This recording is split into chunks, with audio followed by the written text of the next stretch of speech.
అందరికీ నమస్కారం. మొన్న ఆంధ్రజ్యోతిలో ఒక కథనం వచ్చింది. ఏం కథనం అంటే అది అస్థిరత లక్ష్యం విద్వేషమే అస్త్రం అని చెప్పి జోసెఫ్ రావణ్ వీడియోల వెనక కుట్ర అని చెప్పి రాశారు. అయితే ఇక్కడ ప్రధాన ట్విస్ట్ ఏంటంటే ఈ గమన ఏదైతే జోసెఫ్తో పాటు వీడియోలు చేసే ఒక అమ్మాయి గమన అనే ఒక అమ్మాయి ఉందో ఆ అమ్మాయి కాల్ లాగ్లో ఇద్దరి ఐపీఎస్ నెంబర్లు ఉన్నాయని చెప్పి ఆ సారాంశం రాశారు. ఏమని రాశారంటే సూత్రధారి వైసీపీ పాత్రధారులు పలువురు గమన కాల్ లాగ్లో ఇద్దరు రిటైర్డ్ ఐపీఎస్ నెంబర్లు ఎమర్జెన్సీ కాంటాక్ట్ గా ఒక ఐఏఎస్ ఫోన్ నెంబరు సర్వీసులో ఆ ఇద్దరి ఐపీఎస్ల మధ్య వైరం నేడు వైసీపీ కోసం కలిసిన ఆ ఇద్దరు జూబ్లీ హిల్స్ లో వైసీపీ నేత ఇంట్లోనే స్టూడియో దర్యాప్తులో బయటపడుతున్నటువంటి కొత్త లింకులు. సో ఇది ఆంధ్రజ్యోతిలో రాసినటువంటి కథనం. జూబ్లీ హిల్స్ లోను అలాగే మాదాపూర్లో కూడా ఏదో రెండు స్టూడియోలు పెట్టి నడిపారన్నారు. సరే, ఇది పక్కన పెడితే ఈ ఎవరి ఐపీఎస్లు అంటే వాస్తవానికి ఇక్కడ రాధాకృష్ణ ఐపీఎస్ల పేర్లు ఏమి రాయలా, ఇద్దరు రిటైర్డ్ ఐపీఎస్లని మాత్రమే చెప్పారు తప్ప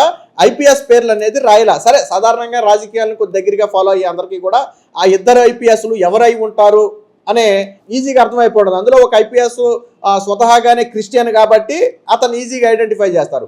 రెండోది గతంలో అదే పార్టీ చేత ఇబ్బంది పెట్టబడి తరువాత రిటైర్ అయినటువంటి ఐపీఎస్ అధికారి. సో వాస్తవానికి మొదట్లో ఈ పేర్లు రివీల్ చేయాల. అయితే ఎప్పుడైతే ఈ ఆంధ్రజ్యోతిలో కథనం వచ్చిందో గుమ్మడికాయల దొంగ ఎవరంటే నేనే అన్నట్టుగా, అంటే డైరెక్ట్ గానో ఇండైరెక్ట్ గానో వాళ్ళనే అనుకున్నారు కాబట్టి ఆ ఇద్దరు ఐపీఎస్లు బయటకు వచ్చారు. ఎవరు ఆ ఇద్దరు ఐపీఎస్లు అంటే రిటైర్డ్ ఐపీఎస్లు అంటే ఒకటి ఏబి వెంకటేశ్వరరావు గారు అయితే రెండు పివి సునీల్. వీళ్ళిద్దరూ కూడా బయటకు వచ్చారు. ఎందుకు బయటకు వచ్చారని మనం ఎలా చెప్తున్నామంటే స్వయంగా ఏబి వెంకటేశ్వరరావు గారు సోషల్ మీడియాలో ఒక ట్వీట్ చేస్తూ ఆంధ్రజ్యోతి కథనాన్ని గురించి డైరెక్ట్ గానే ఆయన ప్రస్తావించాడు.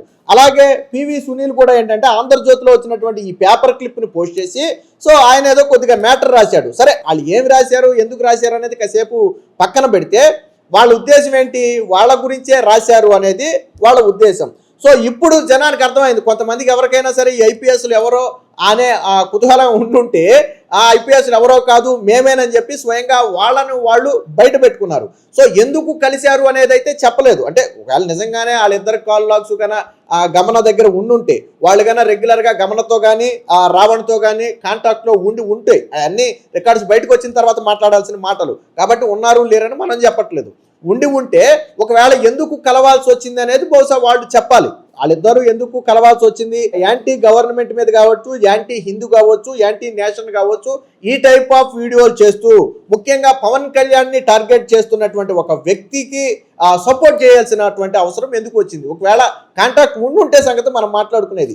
లేదనుకోండి, ఒకవేళ ఇదేదో పేపర్లో వాళ్ళు ఊహాజనితంగా రాసిన వార్త అనుకోండి ఫర్ ఎగ్జాంపుల్, దాని గురించి మనం మాట్లాడలా. కాకపోతే వీళ్ళు ఓపెన్ అయ్యారు, కానీ మాకు వాళ్ళకి సంబంధం లేదని ఇద్దరు ఎక్కడా చెప్పలా. ఇద్దరు ఏబి వెంకటేశ్వరరావు కానీ పివి సునీల్ కానీ ఇద్దరు కూడా ఆ గమన అనే అమ్మాయితో మాకు సంబంధం లేదు, రావణ్ మాట్లాడిన మాటలకు కావచ్చు లేదా రావణ్తో ఇతర విషయాల్లో కావచ్చు మా ప్రమేయం లేదు అని ఎక్కడా కూడా ఓపెన్ గా చెప్పలేదు. వీళ్ళిద్దరూ ఒప్పుకున్నారు, మా గురించే రాశాడు రాధాకృష్ణ అని డైరెక్ట్ గానో ఇండైరెక్ట్ గానో ఒప్పుకున్నారు, సోషల్ మీడియా వేదికగా ఒప్పుకున్నారు. కానీ వాళ్ళతో మాకు సంబంధం లేదు, ఇది తప్పుడు కథనం అని కానీ ఫేక్ కథనం అని కానీ లేదా దమ్ముంటే నిరూపించండి అని సవాల్ చేయటం కానీ ఇలాంటివేవి కూడా జరగలేదు. సో మరి ఏ సందర్భంలో కలిశారు, ఏ సందర్భంలో గమనతో కాంటాక్ట్లో ఉన్నారు అనేది వాళ్ళకి తెలియాలి. ఇక్కడ వీళ్ళిద్దరు గురించి గతంలో పచ్చగడ్డ వేస్తే బొగ్గుమనే స్థాయిలో వైరం. అంటే ఒక రకంగా వైసీపీ ప్రభుత్వం ఏబి వెంకటేశ్వరరావు గారిని ఇబ్బంది పెట్టిన మాట వాస్తవం. ఆయన చివరికి రిటైర్మెంట్ అయ్యే వరకు కూడా ఆయన రకరకాల కేసులతో జగన్మోహన్ రెడ్డి ఇబ్బంది పెట్టిన మాట వాస్తవం. అప్పట్లో ఏదో చంద్రబాబు గారు సీఎంగా ఉన్నప్పుడు జగన్మోహన్ రెడ్డి మీద విమర్శలు చేశాడనో లేదా వాళ్ళకి యాంటీకి ఈయన పనిచేసాడనో ఒక కక్ష అయితే వాళ్ళలో ఉంది.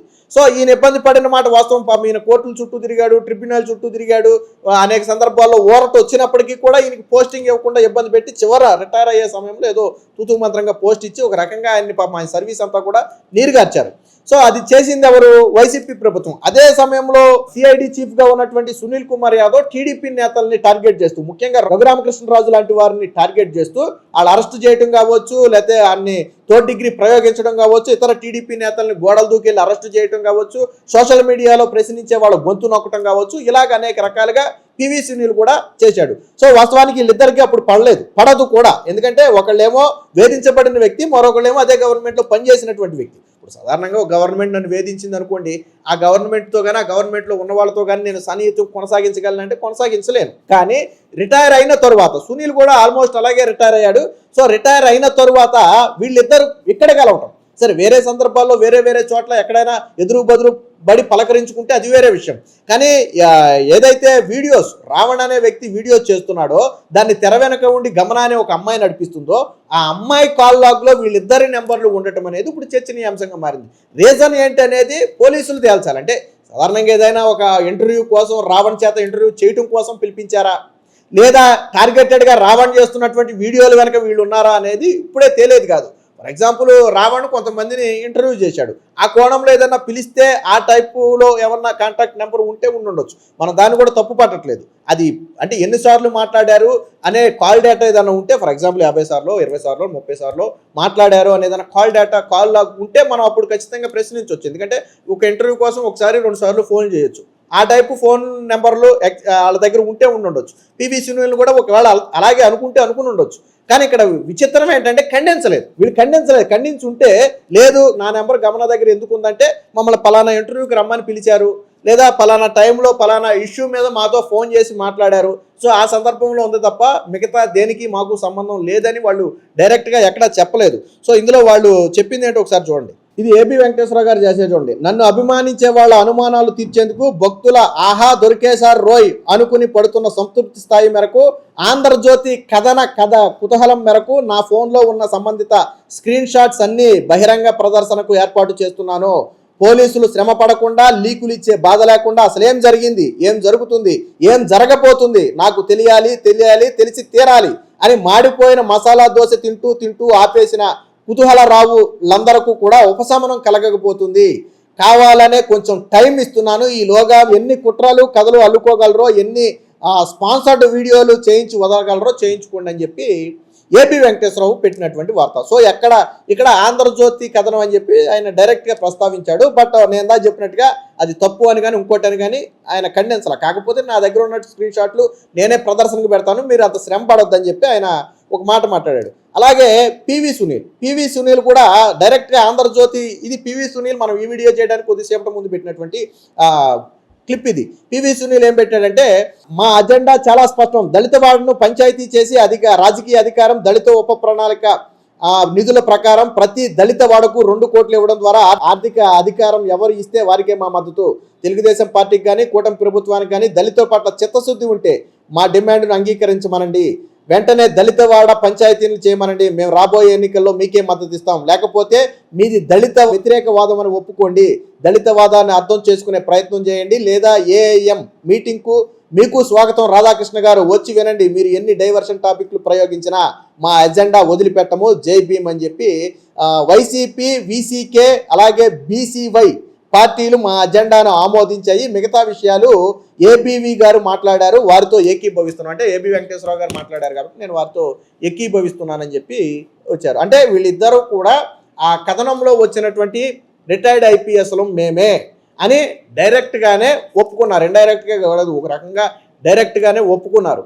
సో మరి ఎందుకు కలవాల్సి వచ్చింది ఏంటి అనేది వాళ్ళు చెప్పాలి. లేదా రేపొద్దున పోలీసులు విచారణలో ఒకవేళ నిజంగానే గమన కాల్ లాగ్లో ఉన్న కొంతమందిని విచారణకు పిలిచే అవకాశం ఉందని చెప్పి కథనాలు వస్తున్నాయి. ఒకవేళ అలా జరిగితే మరి ఏబి వెంకటేశ్వరరావుని అలాగే పివి సునీల్ కూడా పిలుస్తారా అనేది చూడాలి ఖచ్చితంగా. ఒకవేళ నిజంగానే వాళ్ళని పిలిచి విచారించి ఇన్నిసార్లు మీరు ఎందుకు మాట్లాడారు అని వాళ్ళని ఏదైనా వివరాలు అడిగి పోలీసులు ఏమైనా దానికి సంబంధించినటువంటి విషయాన్ని బయట పెడితే అప్పుడు వీళ్ళు మాట్లాడిన దానికి ఆ పోలీసులు చెబుతున్న దానికి మధ్య ఉన్నటువంటి తేడా ఏంటనేది మనం ఒక బేరీజ్ వేసుకోవడానికి అవకాశం ఉంటుంది. మొత్తంగా ఏపీఎన్ రాసినటువంటి కథనం 100% నిజమే.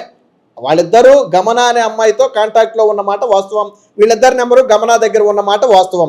సో ఎందుకు కలిశారు ఏంటి అనే దాని గురించి ఇప్పుడైతే మనం మాట్లాడకపోయినప్పటికీ అది పోలీసులు చెప్పకుండా మనం మన ఇష్టం వచ్చింది మనకు దోచినట్టు మనం మాట్లాడటం కరెక్ట్ కాదు. అందులో వాళ్ళు ఏమి చిన్నవాళ్ళు కాదు, ఇద్దరు కూడా రిటైర్డ్ ఐపీఎస్లే. కాబట్టి వేచి చూద్దాం తర్వాత.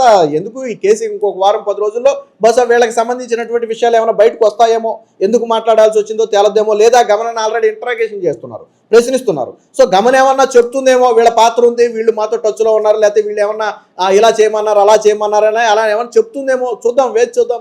సో ఇది మొత్తంగా అయితే మీరేమనుకుంటారు? ఏబిఎన్లో వచ్చిన కథనంలో ఉన్నటువంటి ఇద్దరు ఐపీఎస్లు మేమేనని వాళ్ళు బయటికి రావడం పట్ల మీరేమనుకుంటారు? అలాగే వీడియో ఎలా ఉందనేది కామెంట్ రూపంలో తెలియజేయండి.